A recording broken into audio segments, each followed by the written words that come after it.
Ang mga tao ay dating isang napakahinang uri ng nilalang, na hindi man lang kayang ipagtanggol ang sarili laban sa mga hayop daan-daang taon na ang nakalilipas. Nakakaawa sila dahil sa kakulangan ng pisikal na lakas, kulang sila ng mga sandata, mahina sa pakikipaglaban, at walang paraan upang ipagtanggol ang kanilang sarili mula sa mga natural na sakuna. Minsan na silang nakatuklas ng lahi ng mga nilalang na may higit sa tao na lakas na mas malakas kaysa sa kanila, kaya ang mga tao ay sama-samang nagsimulang tawagin silang nobles. Ang mga nobles na ito sa una ay natakot sa sangkatauhan, ngunit sa kalaunan ay natanto nila na ang mga tao ay mahihina at hindi nakakapinsala. Ito ay sinamahan ng katotohanan na ang sangkatauhan ay may mataas na pagpapahalaga sa nobles na humantong sa pag-unlad ng konseptong obligado ng nobles. Nangangahulugan ito na ang bawat nobles ay obligadong ipagtanggol ang sangkatauhan sa anumang paraan. Sa ganitong paraan, ang nobles at ang mga tao ay bumuo ng isang napaka-espesyal na ugnayan, kung saan ang nobles ay malinaw na nireranggo sa itaas ng mortal ng mga tao at may paggalang at paghanga ng lahat ng mga tao na gumawa ng bawat gawain na kinakailangan sa kanila, samantalang ang nobles ay tiniyak na walang inosenteng tao ang mapapahamak. Si Ray, isang nobles at pinuno ng nobles, ay nakatulog mahigit 800 taon na ang nakalilipas. Halos hindi pa siya nagising nang hilahin ng hindi kilalang intruder ang kanyang kabaong mula sa isang karagatan. Namangha siya nang makita kung gaano kaiba ang mundo, nang ang teknolohiya ay lumago ng napakabilis, at kahit saan siya maglakad ay nakikita niya ang mga imbensyon ng tao na hindi kailanman posible. Siya ay naglalakbay sa paligid at kalaunan ay natagpuan ang kanyang tagapaglingkod na si Frank. Nagulat si Frank nang makilala si Ray at mabilis siyang hinayla sa loob ng kanyang bahay upang sabihin sa kanya ang tungkol sa mga kasalukuyang kaganapan sa mundo. Napansin ni Ray na kawili-wili kung gaano nagbago ang mundo ng tao at nais niyang makita ito para sa kanyang sarili. Si Frank, ang punong guro din ng high school, ay nag-enroll kay Ray sa isa sa kanyang mga klase upang makasama niya ang mga modernong tao at malaman ang tungkol sa mga pag-unlad na hindi niya nakita sa loob ng 820 taon. Dito, mabilis siyang nakipagkaibigan kay Shin, isang matangkad na lalaking pula ang buhok na isang kamanghamanghang martial artist at atleta. Siya ay nabigla sa kung gaano kawalang interes ang pakikitungo ng mga taong ito sa nobles. Napansin niya na ang sangkatauhan ay lumilitaw na nawala ang kanilang mga interest para sa pagkilala sa mga nobles na humantong sa kanilang pakiramdam na sila ay hindi na umaasa sa kanila. Isang gabi, habang umiinom siya ng tsaa kasama si Frank, isang hindi kilalang lalaki ang lumapit sa kanila at nagpakilalang M21. Ipinaalam niya sa kanila na siya ay isang modified na tao na ginawa ng Yun-Ayon, isang masamang organisasyong siyentipiko. Ang mga ito ay ginawa sa mga test tube, hindi kailanman binigyan ng pangalan, at tinukoy lamang gamit ang kanilang mga serial number. Ayon sa kanya, naturukan sila ng hindi mabilang na mga gamot upang makita kung ano ang kanilang magiging reaksyon, at ang mga kondisyon ay napakasama kung kaya't ang lahat ng kanyang mga kaibigan ay namatay sa isa sa iba pang bahagi ng proseso, maliban sa kanya at isa sa kanyang mga kaibigan na parehong nakaligtas, at nagkamit ng higit sa tao na lakas at kakayahan. Maraming mga nakatagong organisasyon ang sumubok na kontrolin ang kapangyarihan ng mundo sa pamamagitan ng paggamit sa kanila bilang mga mapanirang sandata. Sa wakas, nagawa niyang tumakas sa Yun-Ayon kasama ang kanyang kasama na nagpas siyang maghiwalay pansamantala upang makahanap ng layunin para sa kanilang buhay. Matapos malaman ang tungkol sa mga kasanayan ni M21 at kung paano niya nailigtas ang buhay ng mga mag-aaral mula sa paaralang ito, inimbitahan siya ng punong guro. Nais ni Frank na manatili siya sa kanyang bahay pansamantala at magtrabaho para sa kanya, dahil ang Yun-Ayon ay patuloy na magpapadala sa kanya ng mga tao sa pagtatangkang patayin siya. Huminto siya sandali bago nagtanong kung ano ang gusto niyang kapalit. Tinawanan siya ni Frank at sinabi sa kanya na kailangan lang niyang kumilos bilang security guard ng paaralan sa ngayon, at sumang-ayon si M21. Kinabukasan, dumating si Ray sa paaralan at sinalubong siya ng isang pulutong ng mga babae na nabighani sa kanyang kagwapuhan. Pumasok siya sa silid-aralan at natuklasan niyang 9 ang braso ni Shin at may suot na cast na nadodol ng kanyang mga kaibigan. Nagpasya siyang ilabas ang kanyang marker, at gumuguhit din sa kanyang cast. Pagkatapos ay umupo siya at nagsimulang dumalo sa klase kasama nila, at sumama pa sa tanghalian kung saan pinipilit niyang kumain ng ramen araw-araw dahil hindi siya makakain ng pagkain mula sa kanyang era. Pagkatapos ng klase, nagsimulang mag-chat si Shin at ang kanyang kaibigan tungkol sa paglalaro ng mobile games ng magkasama at inanyayahan si Ray na sumali. Si Ray naman ay walang konsepto kung ano ang cellphone at tila naguguluhan. Ipinaliwanag sa kanya ni Shin at ng kanyang kaibigan na ang cellphone ay isang lubhang kapaki-pakinabang na tool sa modernong panahon dahil pwede silang mag-TikTok, hindi sila magsasawa sa kakanood ng Netflix, at maaari silang makipag-chat sa sino man anumang oras. Hindi makapaniwala si Ray na may ganoong bagay at lumapit kay Frank, na nakatayo sa rooftop ng paaralan kasama si M21. Ipinaalam niya kay Frank ang tungkol sa mga teknolohiyang binanggit ni Shin. Ngumiti si Frank sa kanya at sinabi sa kanya na malaki ang pagbabago sa mundo simula nang matulog si Ray, at available na ang teknolohiyang tulad nito. Kinabukasan, binigay ni Frank kay Ray ang pinaka-high-spec na cellphone, iPhone 14 Pro Max fully paid, na ginagamit niya sa klase. Parehong nagulat si Shin at ang kanyang kaibigan nang makitang hawak niya ang cellphone, ngunit natutuwa din sila para sa kanya. Mabilis nilang napagtanto, gayunpaman, na walang kaalaman si Ray kung paano gumamit ng cellphone. Nang hiningi ni Shin ang kanyang phone number at email, nakatingin sa kanya si Ray na parang wala siyang naiintindihan sa mga nangyayari. Kinuha ng kaibigan ni Shin ang telepono ni Ray at nagsimulang ipakita sa kanya kung paano ito gamitin. Tinuruan din niya ito kung paano mag-TikTok at mag-send ng email na mabilis na naunawaan ni Ray at sinimulang mag-message kay Frank. Noong araw na iyon, habang kumakain ng tanghalian, narinig ng tatlo ang napakaraming ingay na nagmumula sa palaruan ng paaralan at nagpatuloy sa pag-iimbestiga. Napansin nila na isang gang ang sumalakay sa paaralan at hinaharas ang mga babaeng estudyante habang binubugbog ang mga lalaki. Nabighani si Ray dito dahil hindi pa niya nasaksihan ang mga taong nag-aaway sa kanilang mga sarili sa tumakbo papasok si Shin at pinigilan ang atake gamit ang kanyang napinsalang braso, habang sinunggaban ng isa sa mga lalaki ang janitor at handang suntukin siya. Inakusahan ng lalaki si Shin ng pagtatangka na kunin ang kanyang kasintahan. Kinwestiyon ng kanyang kaibigan ang mga aksyon ni Shin, ngunit sumagot si Shin na malapit na siyang bumagsak sa kalye, kaya ang tanging ginagawa niya ay sunggaban siya para hindi siya mahulog. Binalaan siya ni Shin at sinabihan siyang umalis, ngunit sinimulan ng lalaki ang pagsuntok kay Shin. Iniiwas niya ang karamihan sa mga suntok, ngunit kapag siya ay naipit, hindi siya maaaring umatras at nataman sa mukha ng isa sa kanyang mga suntok. Tinitigan si M21, na talagang gustong pumunta at itigil ang lahat ngunit natatakot na ipakita ang kanyang superhuman na lakas dahil sinusubukan niyang panatilihin ang isang mababang profile.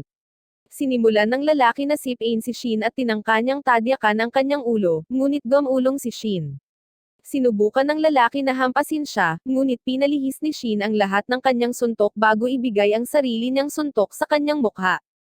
Lalong nagalit ang lalaki at nagsimulang magpahagis ng malalakas na suntok na sinubukang pigilin ni Shin gamit ang kanyang napinsalang kamay. Nagsimulang maalis ang kanyang cast, at sinaktan siya ng lalaki sa bituka bago siya hinamped sa kanyang kaibigan, at pareho silang bumagsak sa lupa. Nagmamadali siyang lumapit kay Shin ngunit pinigilan siya ng janitor, na humihimok sa kanya na umalis dahil hindi niya hahayaang saktan niya ang mga mag-aaral, ngunit walang pakialam ang lalaki at hinawakan niya ang lalamunan ng janitor. Sinabihan siya ni M21, na mahinahong naglalakad patungo sa kanya, na bitawan ang janitor at inabala siya bago niya magawa ang anumang hindi kanais-nais. Pinayuhan siya ng lalaki na huwag makialam, at muling tumugon si M21 sa pamamagitan ng paghimok sa kanya na pabayaan ang janitor, na nag-udyok sa lalaki na ihulog ang janitor at subukang suntukin siya. Si M21 naman ay mabilis at madaling umiwas sa suntok bago inagaw ang kadena at ibinagsak ang katawan ng lalaki sa lupa. Sinubukan ng lalaki na hawakan ang kanyang kamay para pakawalan siya sa pagkakahawak ngunit masyadong malakas si M21. Pagkatapos ay hinamped niya ang lalaki patungo sa isa sa mga kotse at pinagbantaan na papatayin siya, na labis na tinatakot kaya tumakas ang lalaki kasama ang kanyang gang.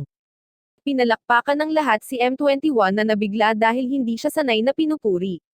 Si Ray, na nakikita ang lahat ng ito, ay bumalik lamang sa loob upang kainin ang kanyang ramen, habang unti-unti niyang napagtanto kung gaano naging mapanganib ang mga tao kumpara sa nakaraan.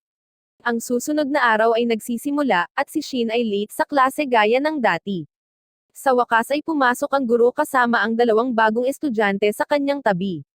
Ipinakilala ng lalaki ang kanyang sarili bilang Rehis, habang ang babae ay ipinakilala ang kanyang sarili bilang Sera.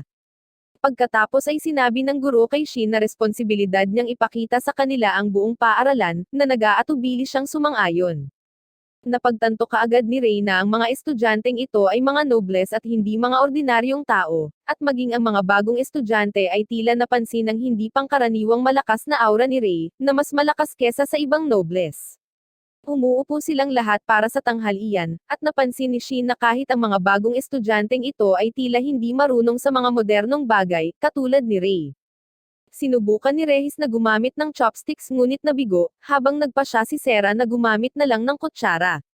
Kinalaunan sa araw na iyon, bumalik lahat sina Shin, Rehis, at Rey sa lugar ni Frank kung saan sila tumatambay nang pumasok si Frank na kasama si M21. Nagulat siya at naiinis nang makita si Shin at ang kanyang kaibigan na dinudumihan ang lugar, ngunit alam niyang kaibigan sila ni Rey, kaya sinabihan niya ang mga ito na welcome sila at pumasok sa kusina upang maghugas ng pinggan. Nang bumalik siya, sinabi sa kanya ni Shin na walang tirahan sina Sera o Rehis sa bayang ito, at tinanong kung maaari silang kunin ni Frank. Muling naiinis si Frank sa kanya, ngunit sinabi ni Rey na okay lang sa kanya, na pinilit si Frank para sabihing okay lang din sa kanya. Kinabukasan, hinarang nanggang sina Rey, Shin, kaibigan ni Shin, at Sera habang naglalakad silang lahat pauwi sa kanilang mga tahanan. Pinalibutan nilang lahat ang grupo, at ang isa sa kanila ay bumunot pa ng kutsilyo kay Rey. Sinabihan sila ni Shin na huwag saktan ang sinuman sa kanyang mga kaibigan at sasama sila sa kanila, kaya dinala silang lahat sa hideout ng gang. Napapaligiran sila ng isang grupo ng mga hooligan, at ang kanilang boss ay tumingin kay Shin at sinabi sa kanya na matututo siya ng leksyon ngayon. Sinabi ni Shin sa kanyang kaibigan na kunin sina Sera at Rey at lumayo, habang hinahagis niya ang kanyang bag at naghahanda para sa isang labanan. Ang isa sa mga lalaki ay sumugod sa kanya ng isang suntok, ngunit si Shin ay madaling nakaiwas sa kanyang suntok habang umiiwas din sa isang pag-atake mula sa likod at sinuntok siya sa lupa. Sinubukan ng isa pang lalaki na hampasin siya ng isang kahoy na tungkod, ngunit madaling iniiwasan ito ni Shin at inatake siya sa mukha. Dalawang lalaki pa ang sumusubok na atakihin siya, ngunit madali niyang naiwasan ang kanilang mga pag-atake habang naghahatid ng malakas na counterpunch. Gayunpaman, sinimulan siyang palibutan ng grupo at nahuli mula sa likuran ng isa sa mga gang habang ang isa ay sumusubok na tamaan siya. Nagagawa niyang ipagtanggol ang sarili, ngunit muling sinubukan ng isang lalaki na sakalin siya mula sa likuran, na nagudyok kay Rey na gumawa ng hakbang upang iligtas siya. Ngunit sinigawan siya ni Shin na manatili at ginamit ang kanyang mga kasanayan sa jujitsu para itapon ang malaking tao. Siya ay patuloy na dinudumog at malapit nang ma-overwhelm, nang biglang dumating sina Rehis at M21 sa pinangyarihan. Sinubukan ni Rehis na makialam, ngunit pinigilan siya ni M21 at sinabihan siyang huwag ipakita ang kanyang kapangyarihan sa mga tao. Tumingin si Rehis kay Shin at napagtanto na hindi siya helpless, sa katunayan, muli niyang kinuha ang kanyang momentum at sinimulang talunin silang lahat. Nagulat si Rehis nang makita ang isang tao na nagtatanggol sa kanyang sarili at sa mga taong nakapaligid sa kanya, dahil ito ang dapat na trabaho ng nobles. Sinabi sa kanya ni M21 na natutong ipagtanggol ng mga tao ang kanilang sarili.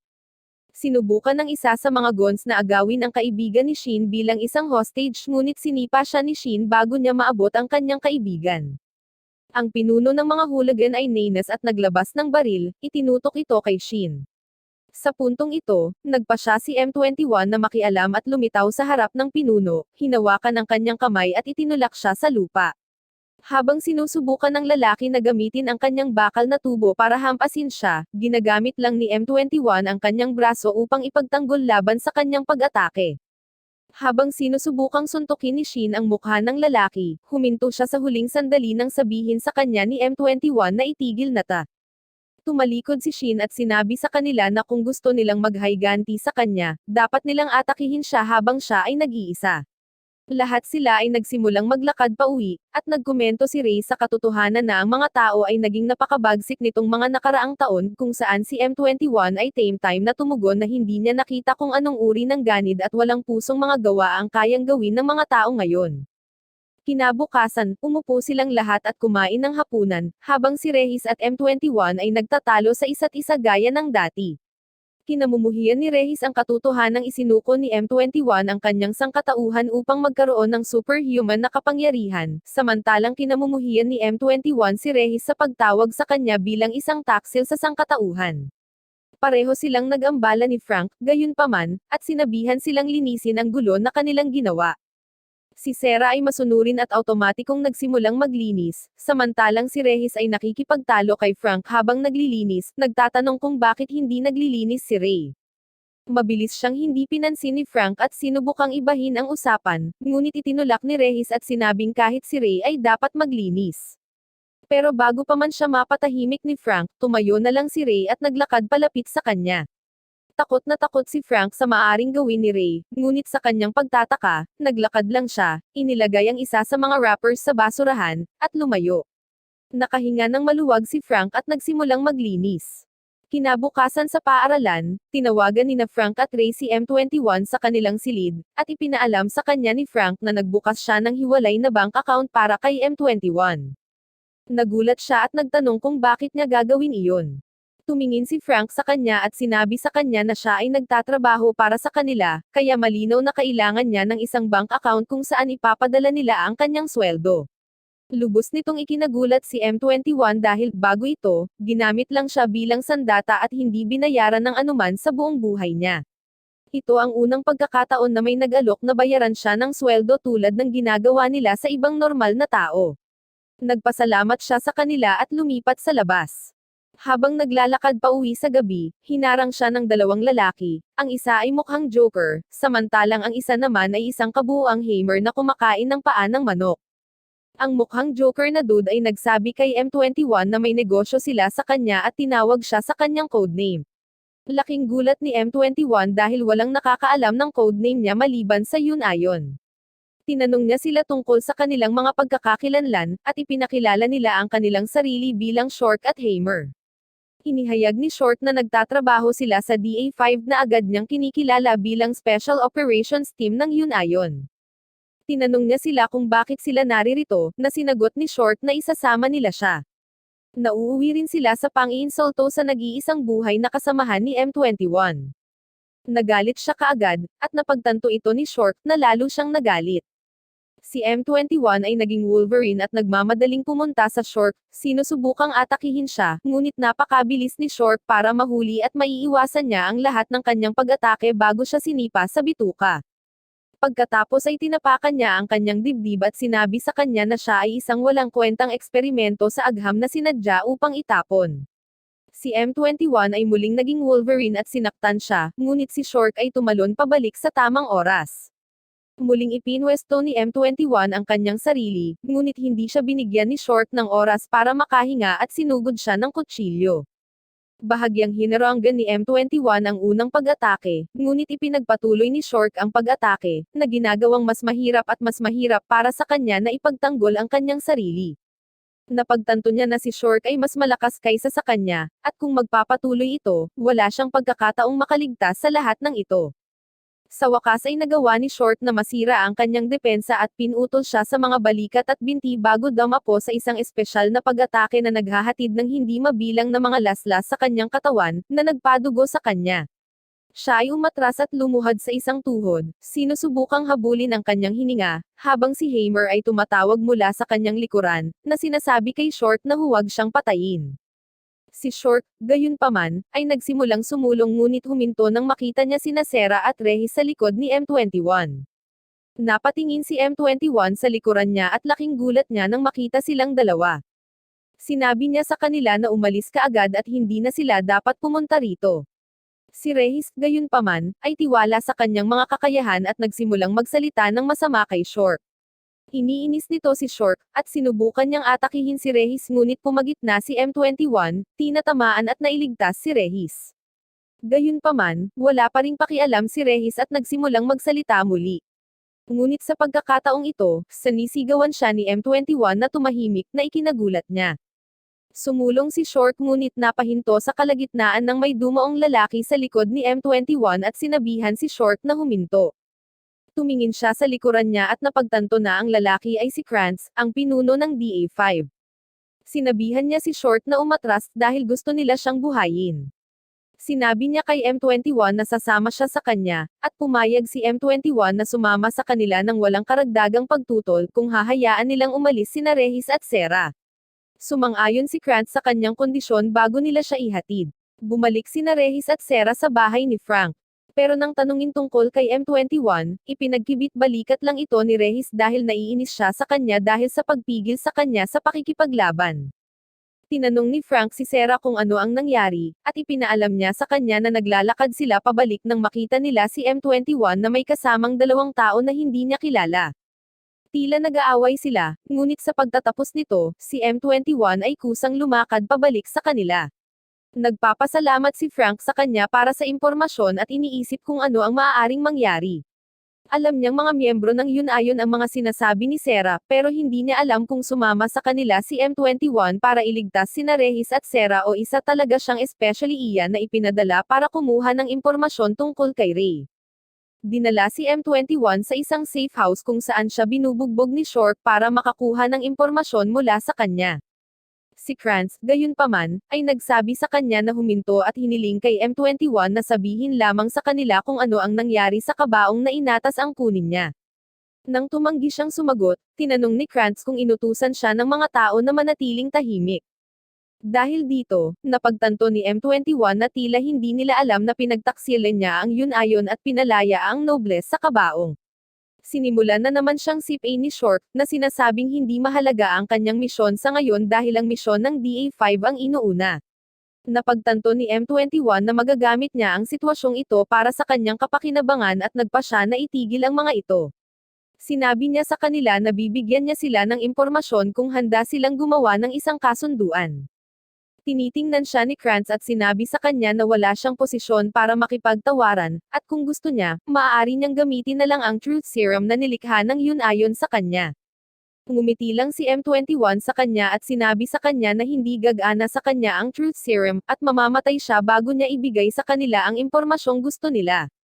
Ang tanging paraan ay ang gumawa ng kasunduan sa kanya. Tinanong ni Krantz kung ano ang gusto niya, at sumagot siya na kailangan niya ng impormasyon tungkol sa lahat ng kanyang mga kasama na namatay.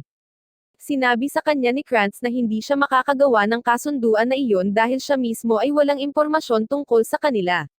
Si M21, gayunpaman, alam ang tungkol sa mga miyembro ng DA5 at sinabi sa kanya na mayroon silang isang hacker sa kanilang koponan, at ang pag-hack ng Yun-Ayon system ay dapat na madali para sa kanya. Ang hacker na nagngangalang Tao ay ngumiti mula sa likuran at sinabi sa kanya na siya ay tama nga. Sinabi sa kanya ni Krantz na mayroon silang deal at tinanong siya tungkol sa impormasyon, ngunit sinabi niya sa kanila na siya ay nagugutom at gustong kumain muna, sinusubukang bumili ng mas maraming oras hanggat maaari.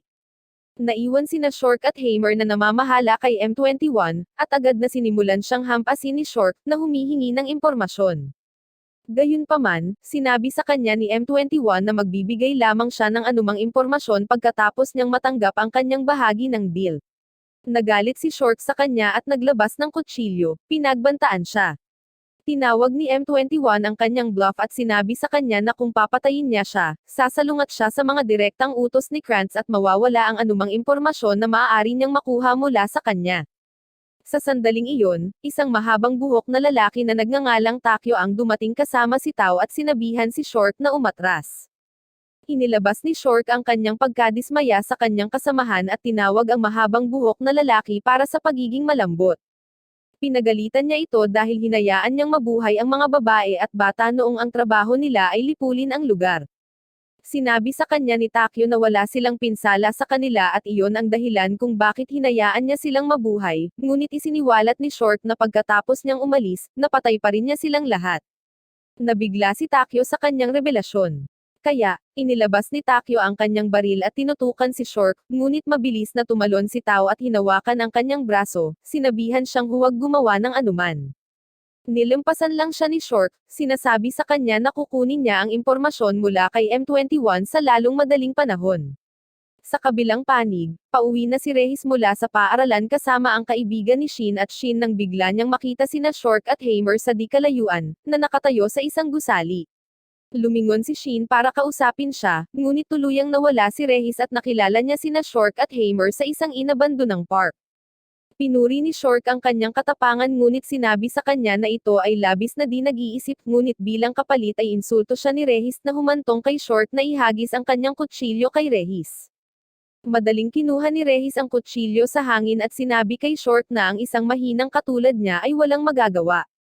Nagalit si Shork, sumugod sa kanya gamit ang kanyang mga kutsilyo, at sinubukan siyang salakayin. Ngunit si Rehis ay madaling makaiwas sa kanyang mga pag-atake habang umaatras at biglang ginagamit ang kanyang kakayahan upang ihinto ang oras. Sinubukan ni Rehis na umatake, ngunit bahagyang na-block ito ni Shork, na nagresulta lamang sa isang gasgas sa kanyang mukha. Sinubukan niyang atakehin siya muli, ngunit muling gumamit si Rehis ng time stop bago sinubukang tamaan siya. Ngunit sa pagkakataong ito, nagawa rin ni Shork na iwasan ang pag-atake. Pareho silang umaatake sa isa't isa, ngunit naghagi si Hammer ng isang bungkus ng mga pampasabog na pumipilit sa kanilang dalawa na umatras. Binato niya ng tableta si Shork at sinabihan siyang huwag maliitin si Rehis. Nag-aatubili na pinalabas ni Shork ang tableta sa kanyang bibig, at biglang nagsimulang lumaki ang kanyang muscles, at ang kanyang aura ay ganap na nagbago. Ang kanyang bilis ay nagiging napakabilis dahil sa loob ng isang iglap, siya ay lumilitaw sa likod ni Rehis at sinusubukang atakihin siya. Ngunit tumalon si Rehis sa kanyang pagkagulat. Gayunpaman, muling lumitaw si Shork sa likod niya at umiwas nang subukang umatake si Rehis. Sinubukan niyang maghagis muli ng kutsilyo kay Rehis ngunit madali niya itong nablock bago subukang gamitin ang kanyang espesyal na kasanayan, na hindi gumagana sa oras na ito. Pinagtatawanan siya ni Shork at sinabing hindi na uubra sa kanya ang kanyang pakulo bago siya kutsain. Nagalit ito kay Rehis, at bago pa man siya makapag-react, lumitaw siya sa likod ni Shork at sinuntok siya sa gulugad, na napasigaw si Shork sa sakit dahil hindi niya inaasahan na magiging ganito kalakas si Rehis. Mamatay na sana siya, ngunit pinigilan ni Rehis ang kanyang sarili sa gitna habang si Hammer ay nagdudulot ng atensyon sa kanyang sarili at ipinakita ang walang malay na katawan ni Shin at ng kanyang kaibigan sa sahig na sinasabi sa kanya na sumama sa kanya ng tahimik. Nag-aatubili si Rehis at nahuli nila. Sa safe house dinala si M21 sa ibang silid kung saan laking gulat niya nang makita si Rehis, Shin, at ang kanyang kaibigan na nakahandusay sa sahig habang si Shork ay nagbabanta na papatayin siya kapag hindi siya magsasalita. Bumalik sa Frank's place, lumakad si Sarah kina Frank at Ray, ipinaalam sa kanila na may nangyari kay Rehis. Ipinaliwanag niya na pareho sila ni Rehis ay may neural connection sa isa't isa na pareho nilang nararamdaman. Ayon sa kanya, ito ay nawawala lamang kapag ang isa sa kanila ay alinman sa walang malay o namatay, na nangangahulugan na si Rehis ay maaaring walang malay o patay sa ngayon. Pinasalamatan niya ang mga ito para sa kanilang mabuting pakikitungo at sinabi sa kanila na hahanapin niya si Rehis. Sinabi ni Frank kay Ray na nag-email sa kanya si Shin, na sinasabing pupunta rin sila ng kanyang kaibigan para maglaro. Pero ngayong sinubukan niyang makipag-ugnayan sa kanila, wala ni isa sa kanila ang tumatawag. Nagudyok ito kay Ray na bumangon, at pareho silang sinundan ni Frank si Sarah. Bumalik sa safe house, sa wakas ay nagising si Rehis upang makita ang kanyang sarili na napapaligiran ng mga miyembro ng pangkat ng DA5.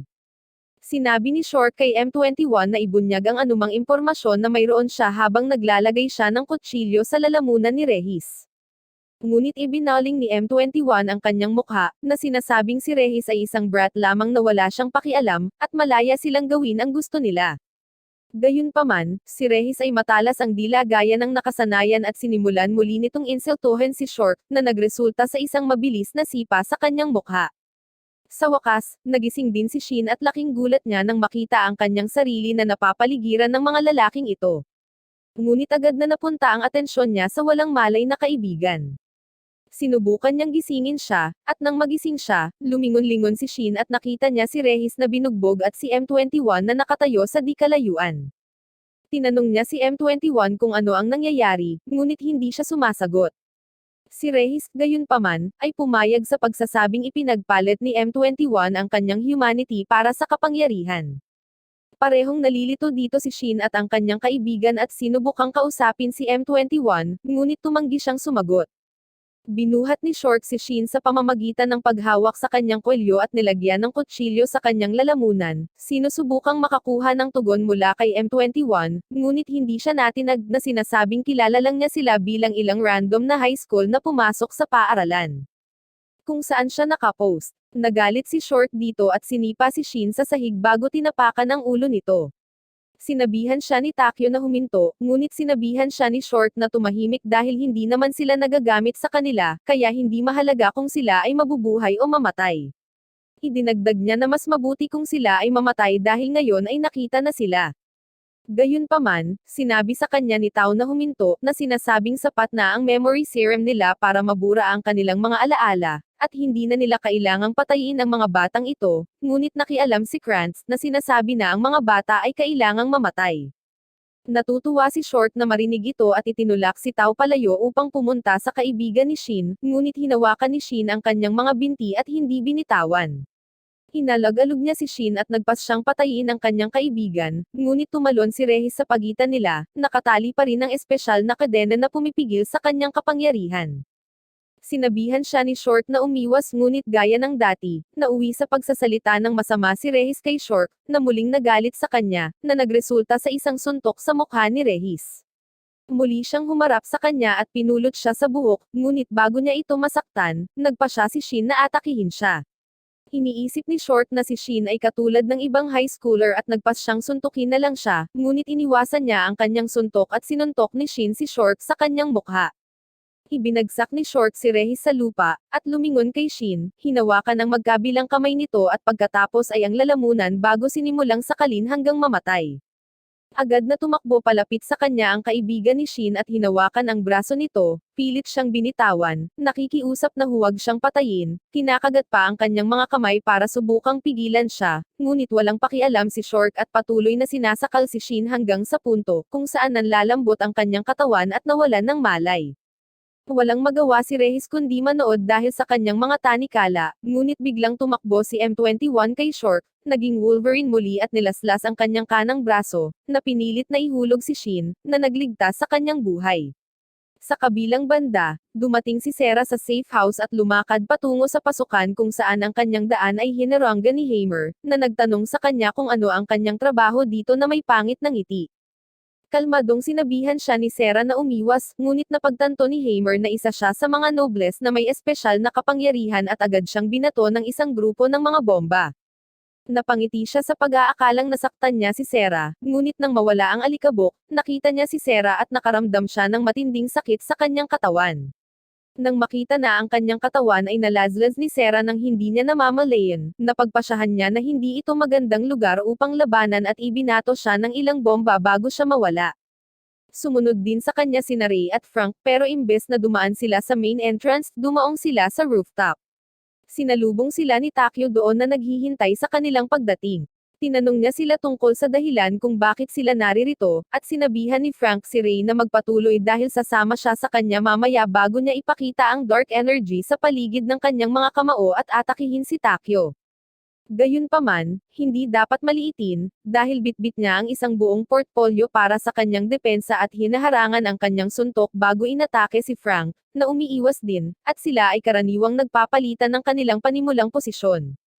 Tinutuya ni Frank ang napiling sandata ni Takyo at lumikha ng isang grupo ng dark energy shards at binaril ang mga ito kay Takyo, na muling ginamit ang kanyang briefcase bilang kanyang kalasag habang si Frank ay nagsimulang magseryoso at hiniwa ang buong bubong sa dalawang bahagi. Habang lumilipad ang alikabok, gayunpaman, binaril siya ni Takyo gamit ang kanyang sniper, ngunit madaling naiwasan ito ni Frank at muling sumugod sa kanya. Ngunit umatras nang gamitin ni Takyo ang kanyang baril bilang isang melee weapon. Muli niyang sinubukang gamitin ang kanyang dark energy para suntukin siya, ngunit nagawang ituro ni Takyo ang kanyang pangalawang nakatagong pistol sa kanyang ulo, sinusubukang i-checkmate siya. Umiwas si Frank, at naglabas si Takyo ng dalawang pistole at sinimulan siyang barilin habang tumatakbo. Patuloy siyang iniiwasan ni Frank. Gumamit si Frank ng napakalakas na slash na binubuo ng dark energy, ngunit iniwasan ito ni Takyo at dumapo sa lupa. Pagkatapos ay napagtanto niya na kung ito ay patuloy na nangyayari, makukuha ni Frank ang upper hand. Kaya, kinuha niya rin ang tableta at inilagay sa kanyang bibig. Sumasailalim siya sa isang katulad na metamorphosis at naging isang itim na lalaki na may madilim na aura. Sinubukan siyang atakihin muli ni Frank, ngunit bago siya makagalaw, tumalon lang si Takyo sa likuran niya at itinutok ang kanyang baril sa kanyang ulo. Samantala, alam ni M21 na hindi niya matatalo si Shork kung makakabawi siya at magtutulak sa pamamagitan ng pag-atake, ngunit nagawang ipagtanggol ni Shork ang kanyang sarili at sinipa pabalik si M21 bago iwagayway ang kanyang talem sa hangin, na sapat na upang laslasin ang damit ni M21. Si Shork, gayunpaman, ay tila nawala ng katiyakan tungkol sa kanyang sariling katawan at nagpas siyang magpakawalan ng mga laslas sa kanya, na nagawa niyang iwasan, at sa wakas ay hinawakan ang kanyang kamay.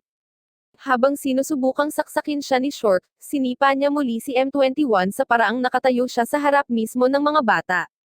Pagkatapos ay ginamit niya ang isa sa kanyang pinakamalakas na slash, alam na si M21 ay hindi aalis sa daan, dahil ang mga bata sa likod niya ay mamamatay, si M21 ay eksaktong tulad ng inaasahan niya ay tinatanggap ang bigat ng pinsala, na naging duguan siya at napaluhod siya. Lumapit si Shork sa kanya at sinabihang sumuko na siya. Muli siyang tumayo, itinaas ni Shork ang kanyang kutsilyo upang tapusin ang laban, ngunit nagawa ni Rehis na malagpasan ang kanyang mga tanikala sa sandaling iyon at lumitaw sa harap ni M21, sinuntok si Shork sa bituka at pinasabog siya sa pader. Sinabihan ni Rehis si M21 na umatras, at naghahanda siyang labanan siya.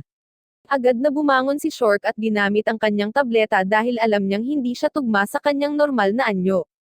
Si Rehis, gayunpaman, ay tila nagngangalit at tumalon sipa sa kanya bago siya sinuntok sa ulo, na nagtapon sa kanya. Napaluhod si Shork, at lumapit si Rehis sa kanya upang tapusin ang trabaho, ngunit bago niya maihatid ang huling suntok, tumalon si Krantz sa pagitan, na nagpa-atras kay Rehis. Kinain niya agad ang mga table tas at tinanong si Shork kung kaya niyang tumayo. Masayang tumayo si Shork sa pag-aakalang kasama si Krantz ay tatapusin nila ang laban na ito, ngunit sa gulat ng lahat, diretsyong sinuntok ni Krantz ang katawan ni Shork at naubos siya ng buo, na ginawa siyang mas malakas kaysa dati. Naiinis na tumingin sa kanya si Rehis at ginamit niya ang kanyang magic blast sa kanya, ngunit hinampans lang ito ni Krantz, na ikinagulat niya. Agad niyang sinugod si Krantz gamit ang isang magic punch, ngunit umiwas si Krantz at nabasag ang kanyang ulo sa lupa. Nakahiga si Rehis sa lupa, at pagkatapos ay nagsimulang lumipat si Krantz patungo kay M21. Hindi pa tapos si Rehis, at muli siyang bumangon para maghanda ng isa pang magic blast sa Krantz. Siya ay nakatayo doon na humihingal, ngunit habang ang alikabok ay nag-aalis, siya ay natakot nang makitang si Krantz ay ganap na maayos, at siya ay agad na sumugod patungo kay Rehis at binigyan siya ng isang malakas na uppercut na siya ay nabagsak sa kisame at nawalan ng malay.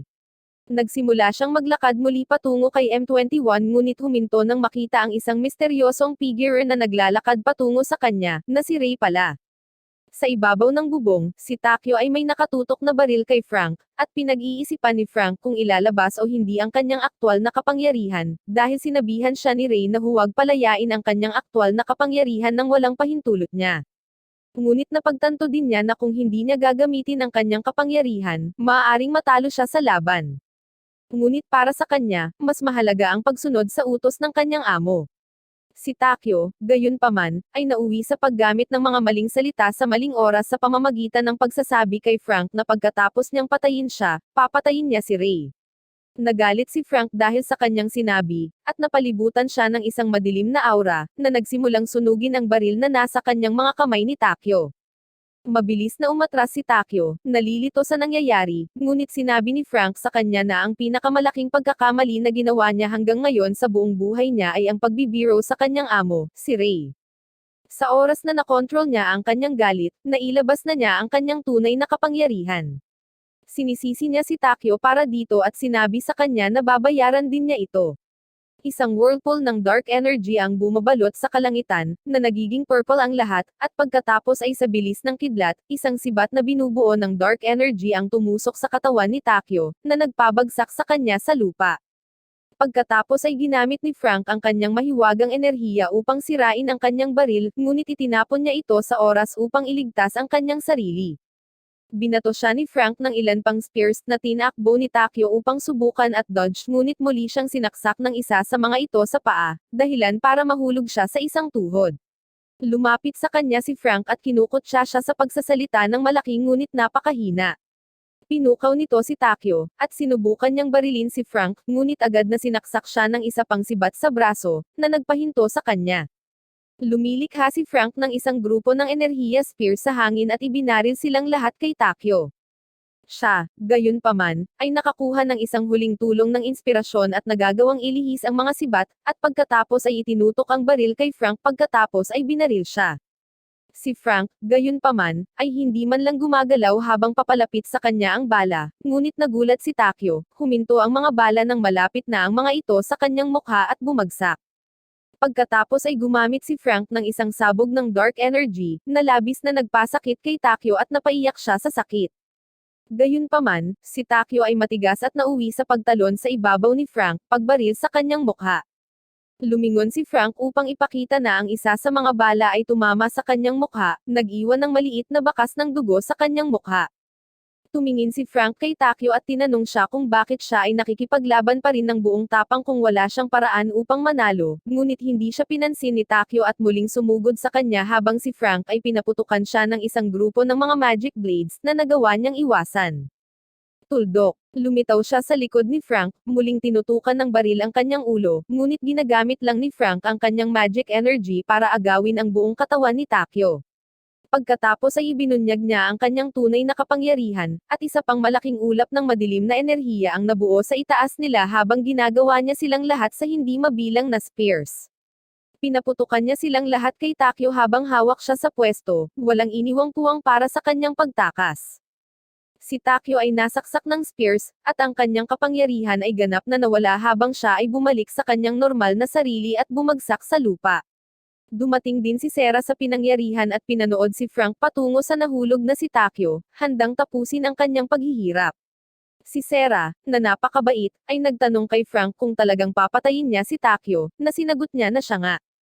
Ngunit bago niya ito mapatay, tumingin si Takyo kay Sera at sinabi sa kanya na ang mga bata ay nasa panganib sa ibaba at dapat silang magmadali upang iligtas sila. Hiniling din niya sa kanya na humingi ng paumanhin sa kanyang ngalan sa mga bata sa paglalagay sa kanila sa panganib. Dahil sa biglaang pagpapakita ng pag-aalaga sa mga bata, muling nag-isip si Sera, at nagpasya si Frank na huwag siyang patayin. Bumalik si Sera sa loob at, habang naglalakad sa upper floor, nakipagkita muli kay Hamer, na uminom ng tableta at naka-jack up, hawak ang isang buong rocket launcher sa kanyang mga kamay. Pinaputukan niya ito, ngunit pinalihis lamang niya ito gamit ang kanyang mga kamay bago ipatawag ang kanyang sandata, na isang side. Muli siyang binaril ni Hamer, ngunit sa pagkakataong ito ay gumanti siya gamit ang kanyang side at hinati ang rocket sa kalahati, habang pinuputol din si Hamer sa 2 piraso. Sa main floor, pumasok si Ray sa kwarto at dirdiretsong naglakad patungo sa Krantz. Tumingin si Krantz sa kanya at tinanong siya kung sino siya, ngunit sumagot si Ray sa pamamagitan ng pagtatanong kung sino ang nagbigay sa kanya ng pahintulot na magsalita. Natigilan si Krantz sa pahayag na ito, ngunit bago pa niya masabi ang anumang bagay, isang biglaang bigat ang naramdaman sa hangin, at bigla silang dalawa ni Tao ay naipit sa lupa ng hindi pangkaraniwang dami ng grabidad, na isa sa napakaraming kapangyarihan ni Ray. Sinubukan ni Krantz na gumalaw, ngunit muling tinanong siya ni Ray kung may nagbigay sa kanya ng pahintulot na lumipat, at sinubsob niya ang kanyang mukha sa lupa nang hindi man lang ito hinawakan. Kahit papaano ay nagawa ni Krantz na bumangon at naglazlad sa hangin, na sumisira sa mga haligi sa likod ni Ray, ngunit siya mismo ay nakatayo ng hindi nasaktan. Inilabas ni Krantz ang kanyang blades at naghanda para sa isang labanan. Tumalon siya patungo kay Ray at inatake siya ng isa sa mga blades. Ang pag-atake ay napakalakas na halos ang buong lugar ay gumuho, at ang alikabok ay nasa lahat ng dako. Si Shin at ang iba ay natatakot para kay Ray dahil hindi pa rin nila alam kung gaano siya kalakas. Sa pag-alis ng alikabok, gayunpaman, napagtanto nila na napigilan lang ni Ray ang pag-atake ni Krantz ng lubusan sa pamamagitan ng paghawak sa kanyang kamay at pagkatapos ay simpleng pagbigkas ng salitang, sabog, na nagre-resulta sa muling pagsabog ni Krantz sa mga dingding. Si Krantz ay lumabas sa siwang at napagtanto na kahit na naabsorb na si Shork, hindi pa rin makakapantay ang kanyang lakas para kay Ray. Kaya sinisigawan niya si Tao na tumakbo papunta sa kanya at gamitin ang kanyang mga table tasks para ma-absorb din siya ni Krantz. Lahat ay nagsasabi sa kanya na huwag pumunta, ngunit alam ni Tao na mayroon din siyang tungkulin na dapat niyang gampanan. Naglakad siya papunta kay Krantz, handang uminom ng tableta, ngunit naiinip na si Krantz kaya napahawak siya sa kanyang ulo sa hangin at pagkatapos ay sinabihan siyang mabilis na kainin ang tableta. Masama ang pakiramdam ng kaibigan ni Shin para kay Tao habang sinusubukan niyang tulungan ang mga bata, at naging mabait siya sa kanila.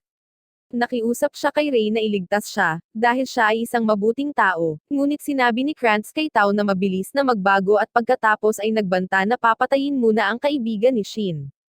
Ito ay sapat na upang magalit si Tao, na ginamit ang kanyang mahika upang balutin ang mga lubod sa leeg ni Krantz, itinulak siya pabalik at tumalon patungo sa gilid ng grupo, na sinasabing hindi niya ito susuportahan sa pananakit ng mga bata. Ngunit ang isang galit na Krantz ay may sobrang bilis at napakadali niyang naabot si Tao. Muling hinawakan ang kanyang mukha at malapit nang maglapag ng isang malakas na suntok na papatay sa kanya, ngunit siya ay pinigilan ni Ray na nagsasalita lamang ng salitang stop and that ay sapat na upang ihinto ang katawan ni Krantz sa lugar. Napakakol ni Ray kaya pagkatapos niyang gawin iyon, lumapit siya sa kaibigan ni Shin at tinanong kung bakit niya ito nakiusap na iligtas ang kanyang buhay. Ang kaibigan ni Shin ay tila nalilito at humingi ng tawad, ngunit sinabi sa kanya ni Ray na sila ay magkaibigan at maaari lang siyang humingi ng tulong sa kanya. Pagkatapos ay lumingon si Ray kay Krantz at nagpas siyang tapusin ang laban. Itinaas niya ang kanyang kamay at biglang umikot ang bawat patak ng dugo sa loob ng kwarto sa kanyang katawan. Ito ay lubos na nagulat maging si Regis na nagsabi na ang nobles lamang ang maaaring gumawa ng ganoong uri ng mahika.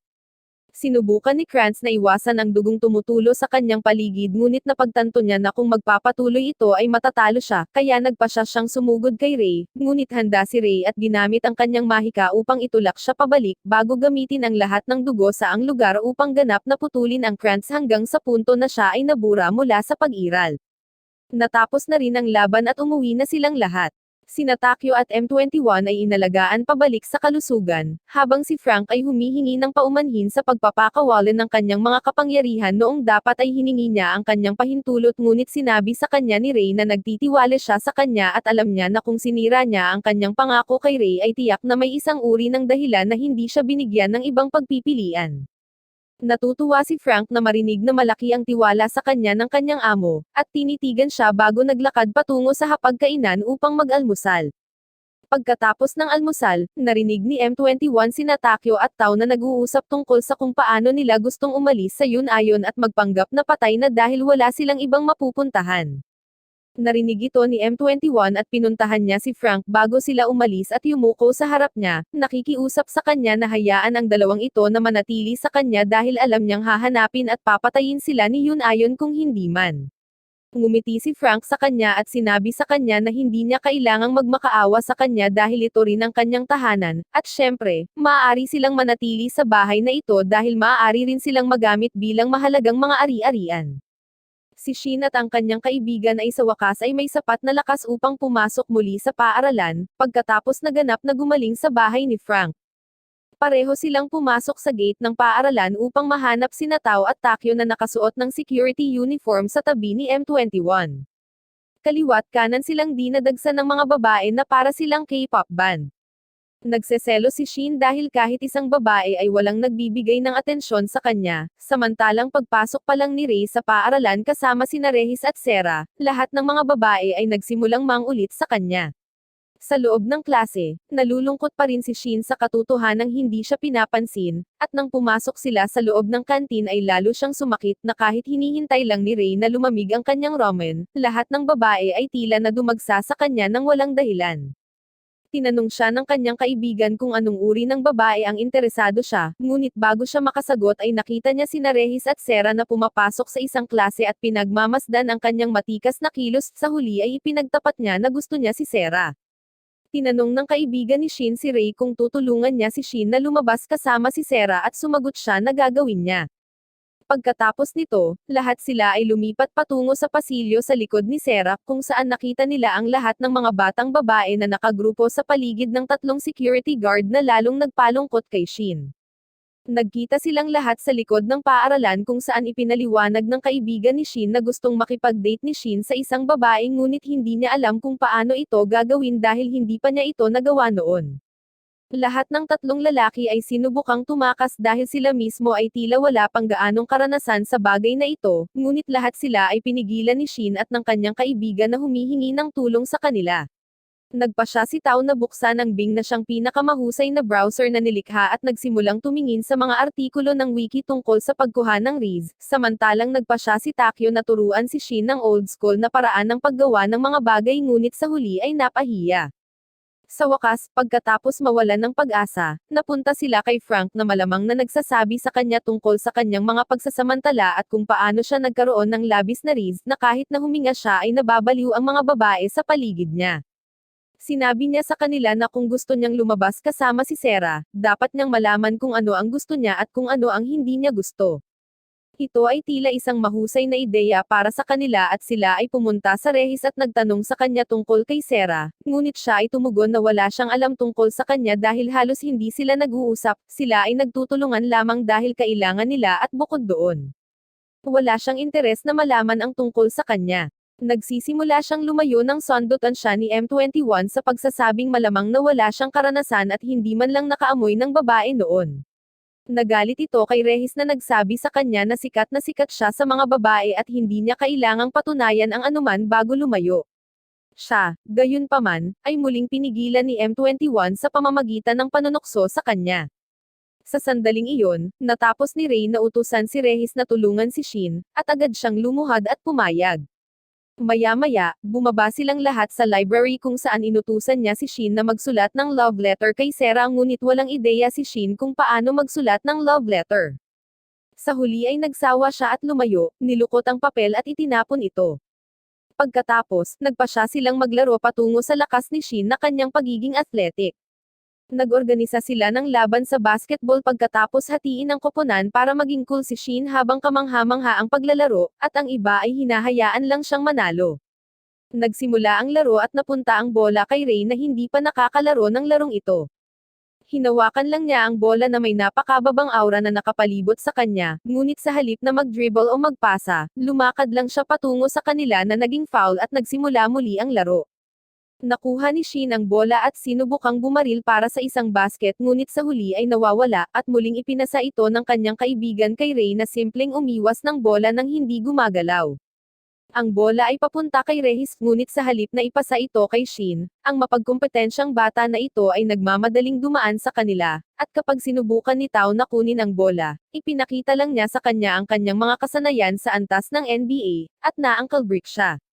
Sinusubukan niyang kunin ang isang basket ngunit pinigilan siya ni M21, na pagkatapos ay nakipag-away sa kanya kung saan pareho silang patuloy na nagsusumikap sa isa't isa. Nagpasya si Tao na makialam at ihagis ang bola kay Shin, ngunit nakuha ni M21 ang bola at nakakuha ng basket para sa kanilang koponan. Pinasisigla din nito si Rehis at ang competitive spirits niya ay tumataas, at pareho silang nagpatuloy sa pag-shoot ng mga basket ng sunod-sunod. Sa wakas, ang bola ay muling napunta kay Ray na nag-shoot nito patungo sa dulo na may napakalaking bilis na walang sino man ang nangahas na harangin ito habang papunta ito kay Shin. Hinablot ni Shin ang bola at nagpasya na huwag sayangin ito habang tumatakbo siya patungo sa hoop ngunit bago pa niya masecure ang basket, hinaranggan ni Takyo ang bola na ikinagulat ng lahat, dinunk niya ang bola at sinigurado ang tagumpay para sa kanilang koponan, pagkatapos ay naalala niya na ang larong ito ay para kay Shin na makapagpasikat kay Sarah. Si Shin at ang kanyang kaibigan ay nakaupo sa labas ng paaralan dahil sa tingin niya ay wala na siyang magagawa ngayon. Parehong dumating sina Rehis at Sarah sa lokasyon at sinabi sa kanya ni Rehis na pinatawag siya sa bahay ni Frank at umalis, habang naghihintay si Sarah sa likod at iniabot sa kanya ang isang gusot na papel na lumabas na isang love letter na sinusubukan niyang isulat. Tila, natapos ni Ray ang pagbibigay ng liham kay Sarah, at sinabi niya kay Shin na siya ang pinakagusto niya kapag siya na ang sarili niya. Sabay silang lahat na naglalakad patungo sa bahay ni Frank. Nakarating silang lahat sa bahay ni Frank kung saan parang medyo seryoso ang atmosphere. Nang tanungin ng kaibigan ni Shin kung ano ang nangyayari, sinagot ni Frank na buburahin nila ang kanilang mga alaala, na ikinagulat nila ng lubusan.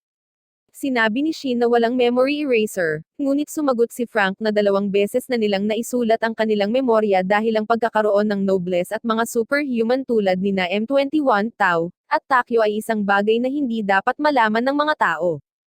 Pareho nilang sinubukang labanan ito ngunit kahit na si Ray ay sinasabing ito ay kung paano ito dapat at nagsimulang humigop ng kanyang tsaa. Sa wakas ay sumang-ayon silang dalawa, at ginamit ni Ray ang kanyang mga espesyal na kakayahan upang muling isulat ang kanilang mga alaala at burahin ang lahat ng mga alaala ng mga supernatural na kaganapan na naganap. Kinabukasan habang si Tao, M21, at Takyo ay malapit sa harap ng gates ng paaralan, isang hindi kilalang matandang nakasuot ng puti ang lumakad papunta sa paaralan at sinubukang lampasan sila. Hinarap siya ng tatlong lalaki at humingi ng anumang uri ng identification card ngunit sinabihan lang sila ng lalaki na umatras habang naglalabas ng napakalakas na aura sa paligid niya. Bago sila makagawa ng anuman, parehong humarap sa kanila sina Regis at Sera, nakaluhod habang tinatanong ng matanda si Regis kung bakit nakaharang ang mga taong ito. Sinubukan ni Regis na magsalita ngunit naputol ito ng matanda na nagpahiya sa kanya sa pagkalimot na isa siyang nobles. Biglang dumating si Frank mula sa likuran at tinawag ang matanda bilang Geiju, habang ang matanda ay nabigla nang makita si Frank dito. Dinala niya si Geiju pabalik sa kanyang bahay kung saan tinanong ni Geiju kung si Sera at Regis ay nakatira kasama ng mga taong ito, at natakot siya nang sabihin ni Frank na sila ay dahil ito ang kanyang bahay at siya ang makakapagpasya kung sino ang nakatira dito at kung sino ang hindi. Pumasok si Geiju sa silid kung saan nadatnan niya si Ray na tahimik na nakaupo at humihigop ng tsaa. Tinanong siya ni Geiju kung mayroon siyang anumang naaalala sa nakalipas na 800 taon, ngunit sumagot siya na siya ay nasa mahimbing na pagtulog. Sinabi ni Geiju na parehong si Sera at Regis ay ipinadala dito upang siyasatin ang kabaong ni Ray dahil ang mga bagay sa Lucagonio, ang lugar kung saan naninirahan ang lahat ng nobles, ay nagbago ng malaki nang pumasok si Ray sa kanyang walang hanggang pagtulog. Maraming mga dakilang Panginoon at maging ang naunang pinuno ang sumunod at nakatulog ng mahimbing. Sa nobles, ang walang hanggang pagtulog ay kasing kahulugan ng kamatayan at dahil si Ray ang dahilan ng pagkamatay ng ibang Panginoon, itinuring ng bagong pinuno na anak ng dating pinuno si Ray bilang isang taksil at gustong pumatay sa kanya. Sinabi ni Geiju na ang mantle ng pinuno ng clan ay dumating sa nakababatang henerasyon at sinabi sa kanila na kahit si Sera ay isa sa mga pinuno ng clan. Pinagtatawanan ni Frank ang bansang dating napakakapangyarihan ngunit ngayon ay nababawasan na sa wala. Tinanong niya si Ray kung gusto niyang bumalik sa Lucagonio, ngunit humigop lang si Ray sa kanyang tsaa at sumagot na mananatili siya rito ng mas matagal. Nagsimulang mag-usap sina Geiju at Frank nang sumagot si Geiju na hindi pa rin siya nagtitiwala kay Frank dahil sa ginawa niya nang matagal nang kilala siya bilang noble hunter. Nakikita namin ang isang flashback kung saan pinahirapan ni Frank ang ilan sa mga mas mababa ang ranggo na nobles upang makakuha ng karagdagang impormasyon mula sa kanila. Sa loob ng kanyang piitan, tila nabigla ang mga nobles nang makita ang isang tao na nagtataglay ng gayong kapangyarihan ng isang tao ngunit sinabi lamang ni Frank na nandyan siya upang matiyak na hindi iniisip ng mga nobles na magagawa nila ang anumang gusto nila dahil lamang sa sila ay makapangyarihan. Tuldok, lumabas siya ng piitan at nakaramdam ng matinding pagsabog habang nilabag ng grupo ng nobles ang kanyang mansion.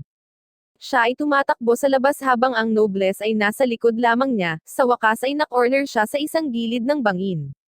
Sinabi nila sa kanya na huminto sa paglaban at sumama sa kanila sa kastilyo, ngunit tumanggi siya habang kinukutya sila at ginagamit ang kanyang mystical powers upang mapuksa ang buong grupo ng sabay-sabay. Sa oras na siya ay tapos na sa lahat ng mahihinang nobles na ito, dalawa sa mga pinuno ng clan ang humarap sa kanya, ang isa sa kanila ay si Geiju at ang isa ay nagngangalang Roja. Pinalibutan nila siya at sinabi sa kanya na kailangan niyang sundan sila pabalik sa kastilyo kung saan naghihintay sa kanya ang Panginoon. Ngunit gumagamit lang si Frank ng energy blast na kayang iwasan ni Roja. Sinabihan ni Roja si Geiju na maghintay sa likod dahil aalagaan niya si Frank ng mag-isa at mauuna bago maghatid ng isang mabilis na uppercut na nagawang harangan ni Frank ngunit itinapon pa rin siya ng impact sa hangin. Ginagamit ni Frank ang kanyang madilim na kakayahan upang magpadala ng 1,000 sibat patungo kay Roja ngunit nagawa niyang iwasan ang mga ito, at ang mga sibat ay napuputol sa isang buong malaking bato. Pareho silang nakipag-away at natigilan bago siya itulak ni Frank pabalik na pinilit si Roja na maglabas ng isang magical na sandata. Mukhang nagulat si Geiju na malakas si Frank kaya napilitan si Roja na gamitin ang kanyang magical weapon, ngunit inaasahan na ni Frank na maglabas siya ng armas ng mas maaga. Gayunpaman, ipinatawag ni Frank ang kanyang sariling Dark Spear, na ikinagulat ni Geiju at Roja. Nagkomento si Geiju na ang sandata ay halos kasing lakas ng sandata ni Roja at sinabihan siyang mag-ingat bago magsimula ang laban. Hiniwa ni Frank ang hangin gamit ang kanyang sandata, na pinipilit ang magkabilang nobles na umiwas sa daan habang ang mga bundok sa likod nila ay hiniwa-hiwa. Muli siyang lumakad patungo sa kanila, sinasabi sa kanila na kailangan nilang matutunan na hindi nila magagawa ang anumang gusto nila sa mga tao dahil lang sa makapangyarihan sila, at muling naglunsad ng pag-atake, para lamang naharang ni Roger. Tinanong siya ni Roger kung ano ang sinasabi niya, dahil tiyak na protektahan ni Nobles ang mga tao, ngunit sinabi sa kanya ni Frank na hindi lahat ng Nobles ay napakaranggal na tao, dahil marami sa kanila ang gumagamit ng kanilang kapangyarihan upang samantalahin ang mga babaeng walang magawa at mga bata, at ito ay ang kanyang layunin na turuan ang mga Nobles na ito na ang mga tao ay hindi kasing lakas o mahina gaya ng kanilang pinaniniwalaan. Inilabas niya ang higit pa sa kanyang mga nakatagong kapangyarihan, na itinutulak ang magkabilang Nobles pabalik, ngunit ang sandata ay nagsimulang kumontrol sa kanyang katawan, na nagpagulong-gulong sa kanya.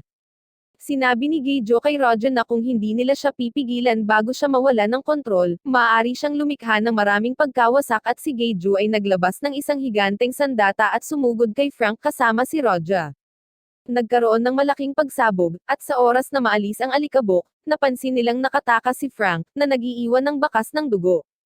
Naibalik ni Frank ang kanyang katawan sa ilalim ng kanyang kontrol, nagmamadaling bumalik sa kalapit na mansyon, at pumasok sa isa sa mga ron at nakita si Ray na eleganteng nakatayo sa tabi ng bintana.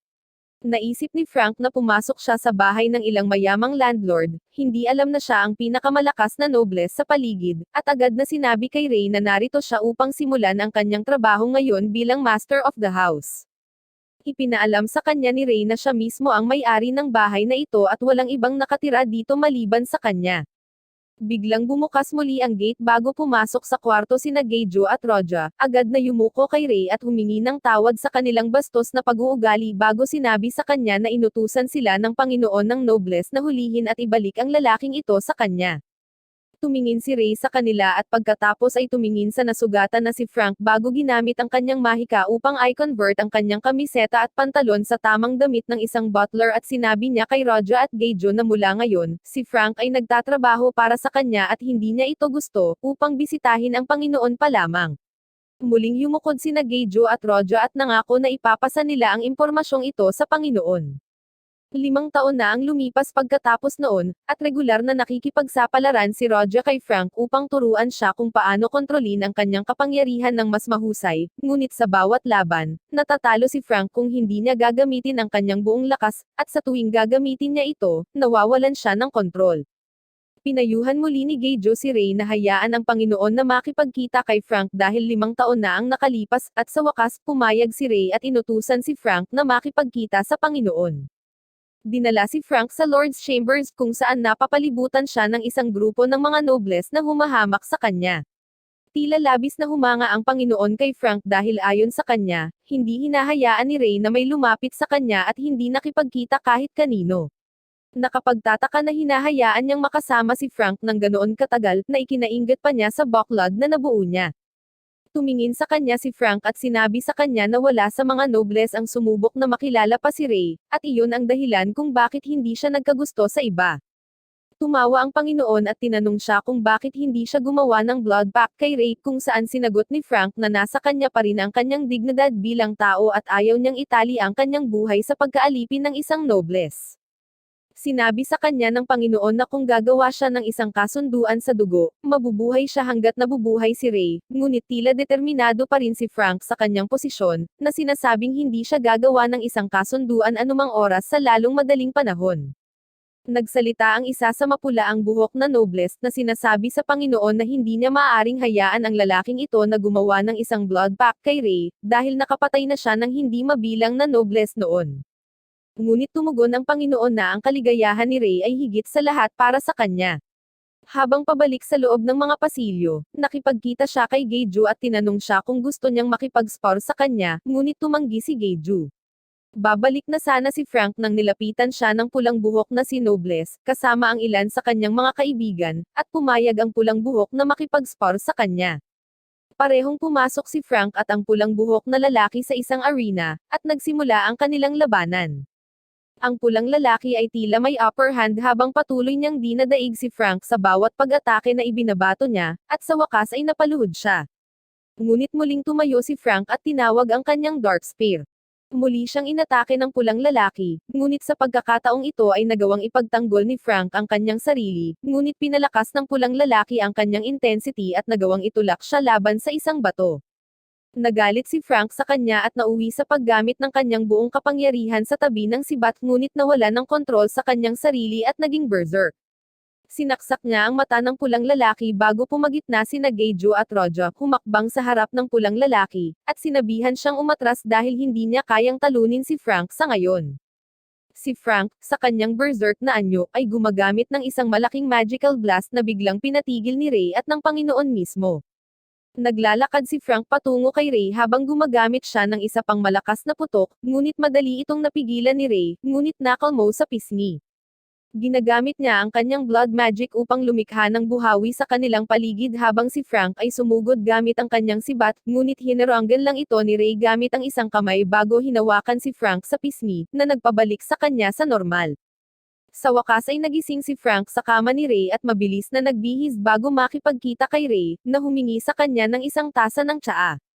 Habang gumagawa ng tsaa, gayunpaman, gumamit si Frank ng kutsilyo para putulin ang sarili at ibinuhos ang ilang patak ng dugo sa tsaa bago ito ibigay kay Ray, na umiinom nito at nauwi sa pagbuo ng panghabang buhay na blood bond kay Frank. Fast forward sa ngayon, sinabi ni Frank kay Geijo na ayaw na ni Ray na bumalik sa Logadonia sa ngayon, dahil napakasaya niya. Dito, napapaligiran siya ng mga kaibigan at ginalugad ang isang mundo na hindi niya alam na umiiral. Sinabi sa kanya ni Geijo na babalik siya sa kaharian at kakailang ganing mag-ulat pabalik sa kasalukuyang Panginoon tungkol sa mga pangyayaring ito, ngunit pinahintulutan silang dalawa ni Sera at Rehis na manatili dito ng mas matagal at umalis. Makalipas ang ilang araw, habang nagpapatrolya ang trio sa paligid, bigla nilang naramdaman na parang may naglagay ng genjutsu sa isang grupo ng mga estudyante, at nagsimula silang kumilos ng kakaiba. Nararamdaman din ni Ray, Rehis, at Sera ang presensya ng isa pang nobles, ngunit bago pa makagalaw si Ray, nagalok si Rehis na pumunta sa kanyang lugar sa halip at lumipat pababa patungo sa school ground. Sa wakas ay hinarap ng trio ang invader na lumalabas na isang batang nobles boy, at tila nalilito kung bakit hindi naapektuhan ang trio ng kanyang genjutsu. Bago pa man makapag-react ang sino man sa kanila, lumitaw siya sa likod ni M21 at sinaksak siya sa likod gamit ang kanyang mga kamay, at gumalaw pabalik bago makaatake si Tao. Agad na bumagsak si M21 sa lupa habang mukhang naiinis ang binatilyo dahil sa mantsa ng dugo sa kanyang mga kamay at pinunasan ito ng panyo bago siya makagawa ng karagdagang pinsala. Parehong dumating sina Rehis at Sera, na sinasabi sa kanya na huminto. Ang batang lalaki na nagngangalang Kertia ay tumingin sa likod at tila tuwang-tuwa nang makita si Sera, at tinanong siya kung naisip niya ang tungkol sa kanyang panukala na pakasalan siya, ngunit hindi tumugon si Sera. Sinabi niya sa kanya na siya ay pinakawalan mula sa pagkakulong ngayon mismo, mula noong panahong ikinulong siya ng kanyang kuya sa loob ng isang silid dahil sinira niya ang isang buong lugar ng tanggihan siya ni Sera. Sinubukan ni Rehis na magsalita pabalik, ngunit agad na hinawakan ni Kertia ang kanyang lalamunan at nagbanta na pigain ang buhay sa kanya bago sinabi ni Sera sa kanya na palayain siya, at itinapon niya si Rehis pabalik.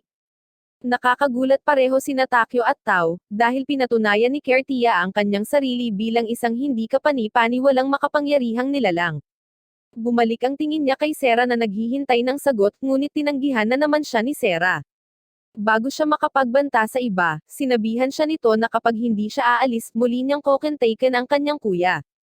Nagpa siya si Kertia na umalis sa ngayon, ngunit bago umalis, pinagbantaan niya ang buhay ni Rehis kung hindi lalapit si Sera sa kanya, at nagmamadaling umalis. Sina Tao at Takyo ay parehong nagsimulang mag-alaga kay M21 dahil siya ay nawalan ng malay at nasa isang nakamamatay na kondisyon matapos makatanggap ng napakalalim na sugat.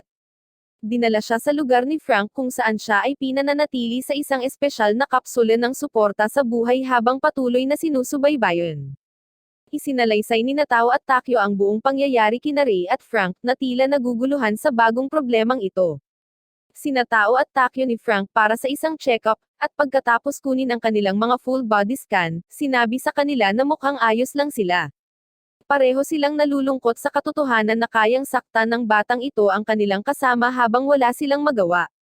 Tinitingnan sila ni Frank at sinabi sa kanila na ang batang ito ay isang pure-blood nobles mula sa isang napakalakas na clan, at wala ni isa sa kanila ang may pagkakataon laban sa kanya.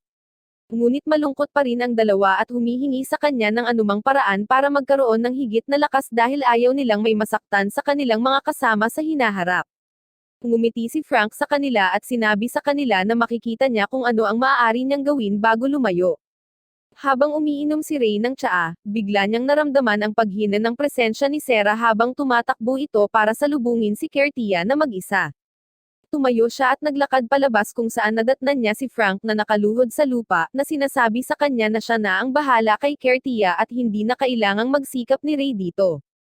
Sinabi sa kanya ni Ray na si Kertia ay mas malakas kaysa sa kanya, o sino man sa kanilang bahay, ngunit iginiit pa rin ni Frank na hinahayaan niya itong makitungo kay Kertia. Si Ray ay nakikinig sa kanya, ngunit bago siya bitawan, tinanggal niya ang selyo na inilagay niya kay Frank upang magamit niya ang kanyang buong kapangyarihan ngayon nang walang anumang problema. Saktong dumating si Frank sa tuktok ng gusali. Matapos tanggihan muli ni Sarah, aatake na sana siya ni Kertia, ngunit ginamit ni Frank ang kanyang Dark Magic Spears para harangan ang kanyang daraanan, na pinipilit siyang umatras. Naglalakad si Frank patungo sa kanya at tinanong siya kung ano ang dahilan ng kanyang pagpunta sa bansang ito, ngunit hindi siya pinakinggan ni Kertia at agad na sumugod upang salakayin siya. Ngunit ang kanyang mga ligaw na laslas ay hindi epektibo dahil sila ay sumusubok lamang kay Frank nang walang anumang pinsala. Sinabi sa kanya ni Frank na nakagawa siya ng isang malaking pagkakamali sa pamamagitan ng pananakit kay M21 dahil nasa ilalim siya ng kanyang proteksyon, at ngayon ay kailangang panagutin si Kertia. Pagkatapos sabihin ito, sinimulan niyang gamitin ang kanyang dark energy at ibinato sa kanya ang isang grupo ng spears, ngunit nagawang umiwas ni Kertia at umatras. Sumunod si Frank at patuloy na inaatake si Kertia habang sinusubukan niyang tumakbo ng napakabilis, ngunit nabigla siya nang makitang napantayan ni Frank ang kanyang bilis habang patuloy niyang hinahagis si spear sa kanya. Sa wakas, nagpa siya si Kertia na hatiin sa tatlong larawan ng kanyang sarili at inatake si Frank ng sabay-sabay, ngunit tinakpan lang ni Frank ang kanyang paligid ng isang grupo ng mga dark magic spike na tumama sa batang nobles na nagdulot ng matinding pinsala sa kanya. Natapos ni Kertia na gamitin ang kanyang buong kapangyarihan at naglabas ng ilang armas bago salakayin si Frank.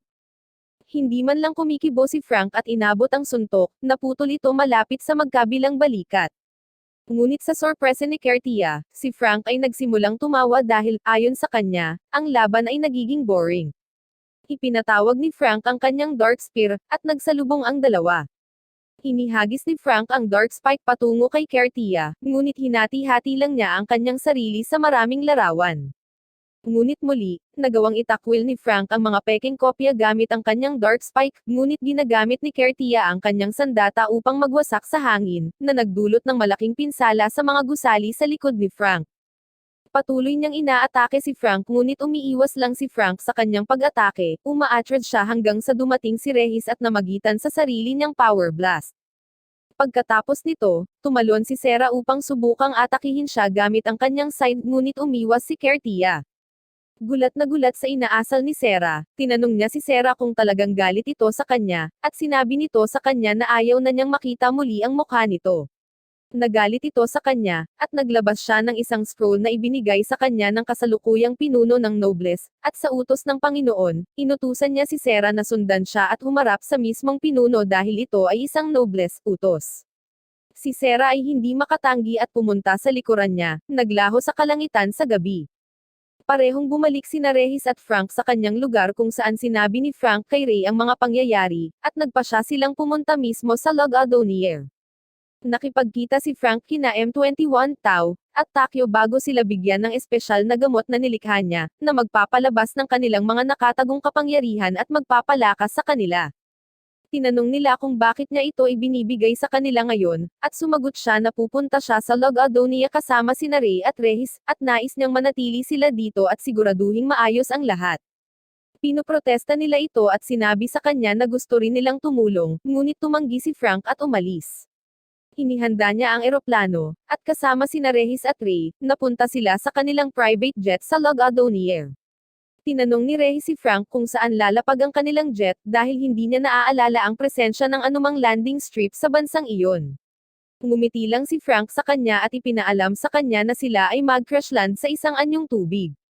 Matapos bumagsak sa ilog, natapos silang naglalakad sa isang madilim na kagubatan habang sinusubukang gumawa ng plano ng pag-atake hanggang sasabihin sa kanila ni Regis na huminto habang papasok sila sa ipinagbabawal na teritoryo. Tila nalilito sina Frank at Ray, ngunit ipinaliwanag ni Regis na hiniling sa kanila ng naunang Panginoon na huwag na silang lockeran sa mga kagubatan na ito. Tumawa lang si Frank at sinabi sa kanya na ang mansyon ni Ray ay matatagpuan sa dulo ng kagubatan, at ayaw niyang may nakikialam sa kanyang buhay. Kaya naman sinabi ng tagapamahala sa lahat na huwag maglakad roon. Sa wakas ay nakapasok na sila sa mansyon, ngunit naramdaman ni Ray ang isang malakas na aura na nagmumula sa loob. Kaya sinabihan ni Frank si Regis na maghintay dito habang papasok sila sa loob para mag-inspeksyon. Dumaan sina Ray at Frank sa mukhang pamilyar na mga koridor patungo sa isang higanteng pinto, at binuksan nila ito upang makita ang isang higanteng napakagandang espada na nakaupo sa ibabaw ng isang magandang hagdanin. Agad itong nakilala ni Frank bilang ang tanging sandata ng Panginoon. Pagkatapos ay nagpa siya silang bumalik sa isa sa mga silid. Samantala, nolinagan ni Regis ang isang grupo ng mga ingay mula sa gubat at lumabas upang mag-imbestiga, para lamang makahanap ng grupo ng mas mababang ranggo na nobles na naghahanap sa mga kagubatan upang mahanap ang mga sakay ng crash plane. Mabilis niyang tinakpan ng maskara ang kanyang mukha at bumaba sa kanila, isa-isa silang pinatumba, ngunit nabigla sa dami ng mga ito. Nang biglang, isang grupo sa kanila ang binaril at napatay ni Tao, Takyo, at M21, na nakakagulat na nagtatago sa tuktok ng mga puno. Dinala silang lahat ni Regis kina Ray at Frank, kung saan isiniwalat nila na nagtago sila sa loob ng eroplano dahil gusto nilang tulungan sina Ray at Frank sa kanilang ginagawa. Nakangiting nakatingin sa kanila si Ray at sinabing marami siyang bakanteng kwarto na nakatambay, kaya wala siyang pakialam. Nagpa siya silang hatiin sa mga pangkat upang marating ni Ray ang palasyo ng kasalukuyang pinuno ng walang anumang pagkaantala.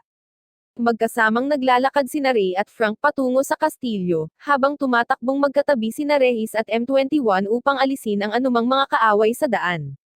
Parehong binibigyan sina M21 at Regis ng saklaw at impormasyon ni Tao at Takyo, na nagtatago sa gitna ng mga puno, ay handa para sa anumang uri ng mga problema na maaaring makaharap nila habang tumatakbo sa kagubatan.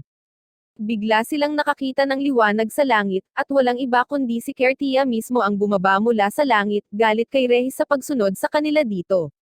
Sinabi niya sa kanilang dalawa na umalis sa sandaling ito, ngunit malinaw naman, pareho silang tumanggi, na humaharang sa kanyang daraanan. Sa kabilang banda, si Sera, na ipinadala sa isa sa mga selda bilang isang bilanggo, ay nakatakas at tumatakbo patungo sa silid ng Panginoon upang pigilan siya sa pagpatay kay Geiju para sa pagtataksil. Siya, gayunpaman, ay hinarang ng isang babaeng mapula ang buhok na humarang sa kanyang daan at sinabihan siyang bumalik sa kanyang selda. Sinabi niya sa kanya na kung gagawin niya ito, hindi niya babalaan ang Panginoon tungkol sa kanyang pagtakas, ngunit tumanggi si Sera. Agad siyang inatake ng pulang babae gamit ang isa sa mga magic blast, ngunit sa gitna ng tumataas na usok, tinamaan siya ni Sera sa likod ng isa sa kanyang sariling mga pag-atake na mabilis niyang naiiwasan. Nagpa siya si Sera na magseryoso at ipinatawag ang kanyang sandata na Saint na pinipilit ang pulang babae na ipatawag din ang kanyang sandata ng wand. Ginagamit niya ang kanyang wand para gumawa ng grupo ng blade spells at ginagamit ang mga ito para atakihin si Sera. Ngunit nagagawa niyang harangan silang lahat ng madali.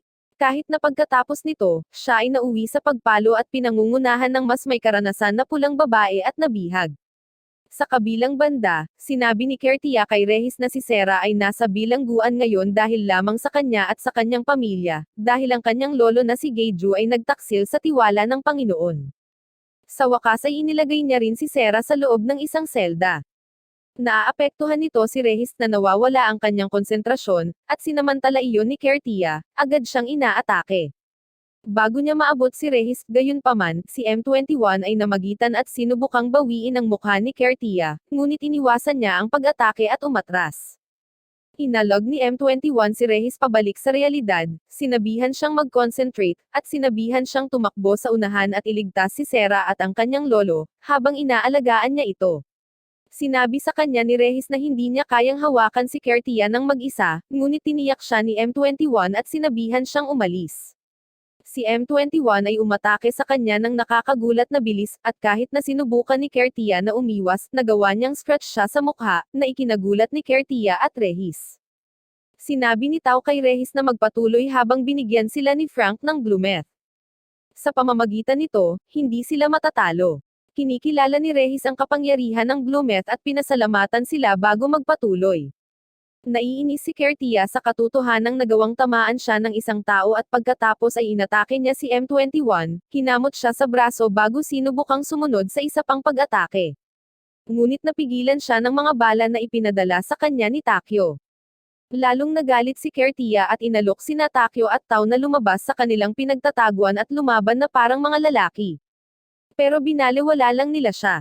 Sinabi ni Tao kay M21 na ito ay isang magandang panahon para subukan at pukawin siya upang mawala ang kanyang katinoan at magkamali. Sanay na si M21 na pagalitan ang mga nobles na ito dahil sa karanasan niya kay Regis at sinimulan niyang pagtawanan si Kertia, na sinasabi sa kanya na galit sa kanya ang crush niya. Nagalit ito kay Kertia at tumalon siya para sa pag-atake, sinusubukang iwasan ang mga bala, ngunit ang isa sa mga bala ay napunta sa kanya, na nagpa-atras sa kanya. Habang sinusubukang atakihin siya ni M21, napaatras siya sa isang trap na itinakda ni Tao, na nag-activate nito, at ang lugar ay sumabog gamit ang lightning energy. Nagulat si M21 nang makitang nakatayo pa rin si Kertia habang umaalis ang alikabok, at ang kanyang galit ay umabot na sa kanyang limitasyon habang inilalabas niya ang dalawang blades, na nagpas siyang gawin ang lahat sa mga taong ito. Napansin ni Regis at Frank ang isang ilaw mula sa malayo, at sinabi ni Ray kay Frank na tiyaking okay ang mga lalaki habang siya ay nagpapatuloy upang hanapin ang kastilyo ng mag-isa. Ginagamit ni Kertia ang kanyang knife blades para atakihin si M21, na nasaktan at nagsimulang dumyugo ang lahat, habang sinusubukan ni Takyo na tulungan siya sa cover fire. Ngunit hinarang lang ni Kertia ang mga bala gamit ang kanyang sandata. Parehong nagpasya sina Takyo at Tao na ang pagsunod sa kanilang mga taktika ay hindi na epektibo, at tumalon sila pababa mula sa puno at sumugod patungo kay M21. Sinipa ni Kertia si M21 sa mukha bago siya sinuntok, ngunit bago niya matapos ang kanyang buhay sa isang mabilis na saksak, pumasok si Tao sa away at hinaranggan ang kanyang pag-atake gamit ang kanyang letigo. Nagsimulang umatake si Takyo, ngunit nagagamit ni Kertia ang kanyang sobrang bilis para iwasan ang lahat ng kanilang pag-atake at gumamit ng air slash para itapon ang mga ito. Bago siya lumapit sa kanila at sinimulang sipin siya sa mukha, hinawakan ni M21 ang kanyang mga paa mula sa likod, ngunit si Kertia ay sinimulang sipin din ang kanyang ulo. Bago niya sila mapatay, gayunpaman, isa pang nobles ang lumitaw sa tabi ni Kertia, na lumalabas na kasalukuyang pinuno ng kanilang clan, ang nakatatandang kapatid na lalaki ni Kertia at ang panganay na anak ni Roger, na minsang lumaban at nagsanay kay Frank. Tinanong ng pinuno ng clan si Kertia kung ano ang nangyayari bago magsimulang sabihin sa kanya ni Kertia kung paano niya tatapusin ang mga kaaway. Biglang dumating si Frank mula sa likuran nila, agad siyang nakilala ni Kertia at sinabi sa kanyang kapatid na inatake siya ng blonde na lalaki na ito nang sinubukan niyang ilayo si Sarah.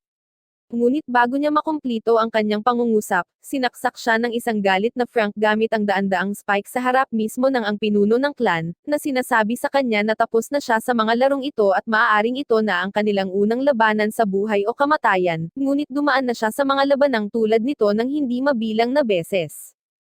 Sinabihan ng pinuno si Kertia na umatras dahil lampas na si Frank sa kanyang mga kakayahan, at bago pa man magsimula ang laban, inilabas niya ang kanyang mga sandata, handang labanan si Frank sa kanyang buong kapangyarihan. Sinabi sa kanya ni Frank na minsan ay nakipag-away siya sa kanyang ama, at nang maglaon ay itinuro sa kanya ng kanyang ama ang lahat ng kanyang nalalaman tungkol sa mga labanan bago ilabas ang kanyang Dark Spear, at nagpatuloy sila sa pag-aaway, na lumikha ng isang malaking pagsabog. Inatake ng pinuno ng clan si Frank, ngunit nagawa niyang harangan ang kanyang mga pag-atake, lumikha ng isang malaking screen ng usok, at napagtanto ni Frank na ang pinuno ay wala kahit saan. Dalubhasa sa pananambang ang kanyang pamilya, at mukhang magaling din ang lalaking ito, dahil hindi man lang niya maramdaman ang kanyang presensya. Inatake ng leader si Frank mula sa kanyang nakatagong posisyon, na nangungulit sa kanya ngunit binibigyan din siya ng direksyon ng nakatatandang kapatid ni Kertia, at tumalon siya sa hangin bago itapon ang kanyang dark spike kung saan-saan upang ipakita ang pinuno na tumalon sa hangin upang iligtas ang kanyang sarili. Hinati ng pinuno ang kanyang sarili sa maraming ilusyon at sabay-sabay na inatake si Frank, ngunit nagawa niyang ipagtanggol silang lahat ng sabay-sabay, pagkatapos ay inatake ni Kertia ang tatlo, at habang sinusubukang hadlangan ang kanyang pag-atake, nataman si Frank ng atake ng pinuno at nasaktan. Gayunpaman, ang pinuno ay huminto at nagalit kay Kertia dahil sa pakikialam nito at humingi ng paumanhin kay Frank, na sinabi sa kanya na kung si Kertia ay hindi nakikialam si Frank ay makakapagtanggol sa kanyang pag-atake ng walang anumang pinsala, at upang gawin itong pantay, siya ginagamit ang kanyang sandata para putulin din ang sarili. Muling inatake ng pinuno si Frank, ngunit pagkatapos ng kaunting pagpupumiglas, nagawang saksakin siya ni Frank sa tiyan, na itinulak siya pabalik. Nag-alala si Kertia at inaalok ang kanyang sandata sa kanyang kapatid, na tumanggi, at sinabing lalaban siya kay Frank ng mag-isa. Sa kabilang panig, si Ray ay pumasok sa silid ng Panginoon sa tamang sandali habang si Geiju ay nakaluhod kasama si Sera, na parehong nakagapos. Siya ay papatayin ng bagong Panginoon na pinangalan ng Raskia. Tumigil siya, gayunpaman, nang pumasok si Ray, pinapalitan ang kulay ng kanyang damit sa kalagitnaan. Lubos na ninakaw ni Ray ang palabas, naglalakad sa harap nila, at sinabi kay Raskia na hindi niya maaaring patayin si Geiju dahil ipinagbabawal niya ito. Ang isa sa mga pinuno ng clan na may puting buhok ay tila mainitan ang ulo habang tumatakbo patungo kay Ray. Tumalon siya sa hangin at pinaulanan ng hangin si Ray, ngunit wala silang nagawa sa kanya. Ang puting buhok na lalaki ay sumusubok na atakihin muli si Ray, tinamaan siya mula sa lahat ng posibleng direksyon habang si Ray ay hindi man lang nagtatanggol sa kanyang sarili dahil ang kanyang mga pag-atake ay walang epekto sa kanya. Sa wakas, itinigil niya ang kanyang mga pag-atake at ginagamit ang kanyang mahika para itapon lang siya. Nasa sabik nito ang pulang babae, na nagpatawag ng wand at ginagamit ito para salakayin si Ray, ngunit hinihigop niya lamang ang mahika at ibinalik ito sa kanya, habang ang isa sa mga batang pinuno ay bumubuo ng pader upang ipagtanggol sila. Ginagamit ng batang lalaki ang kanyang kalasag upang lumikha ng isang maliit na kahon sa paligid niya, na patuloy na lumiliit upang durugan si Ray, ngunit nabasag lang niya ito. Tumayo silang tatlo at tumayo sa harap ni Raskia, ngunit ginagamit lang ni Ray ang kanyang genjutsu para sumunod sila sa kanyang kalooban. Lahat sila ay nabigla nang makita ang kanyang mga kakayahan nang ipaalam sa kanila ni Geiju na ang isang nobles ay mas malakas pa kaysa sa Panginoon, dahil siya lamang ang maaaring parusahan ang Panginoon mismo. Si Raskia ay sumulong at sinabihan ang iba na umatras dahil haharapin niya siya ngayon. Inilabas niya ang kanyang espada at inatake si Ray gamit ito, na hineranggan lang ang kanyang mahika at gumamit ng sariling mahika na iniwasan ni Raskia bago sinubukang hampasin siya ng espada, ngunit pinigilan lang ito ni Ray gamit ang kanyang kamay at itinulak siya palayo. Papunta sa dingding. Muli siyang bumangon at hinagisan siya ng slash na nahorang ng hangin na nakapalibot sa kanya bago niya sabihin sa kanya na gamitin ang kanyang buong kapangyarihan. Pinagalitan siya nito, at ginagamit niya ang kanyang buong kakayahan sa mahika at inaatake siya ng kanyang pinakamalakas na pag-atake, ngunit sa kanyang takot, hinaharangan lang niya at binabasag ang kanyang mahika. Bumagsak siya sa sahig, umiiyak at sinasabing hindi siya minahal ng kanyang ama. Ang bata, ang puting lalaki, at ang pulang babae ay nakatayo sa harap ni Raskia at muling inatake si Ray. Iniiwasan niya ang atake ng puting lalaki habang nasa ere. Siya ay nakulong ng batang lalaki, at ang pulang babae ay sinubukang salakayin siya ng magkasunod, ngunit sa huli ay muli niyang binugbog silang tatlo. Sa wakas ay ginamit ni Ray ang kanyang espesyal na kakayahan upang panasan ang lahat ng ito, ngunit sa isang angkop na inspirasyon, si Raskia ay nagtapos sa pag-angat at ginamit muli ang kanyang ultimate skill, neutralisahin ang pag-atake ni Ray at kahit na kinakamot siya sa pisngi, at nagsimula siyang bumagsak sa naubos na ang lupa ngunit hinawakan mismo ni Frank. Natigil ang labanan, at gumawa si Ray ng sariling espada, na halos kapareho ng mayroon si Raskia, at ang dalawang espadang ito ay pinagsama-sama at lumabas ang isang diwata mula sa espada, na naging ama ni Raskia. Sinabi sa kanya ng kanyang ama na hindi si Ray ang pumatay sa kanya, dahil gusto niyang ang laro sa kanyang sarili at ang grupo ng iba pang matatandang pinuno ay magbigay daan para sa nakababatang henerasyon na manguna. Sinadya niyang iniwan si Geiju para mapatnubayan niya ang lahat ng kabataan na mamuno at bumuo ng mas magandang kinabukasan.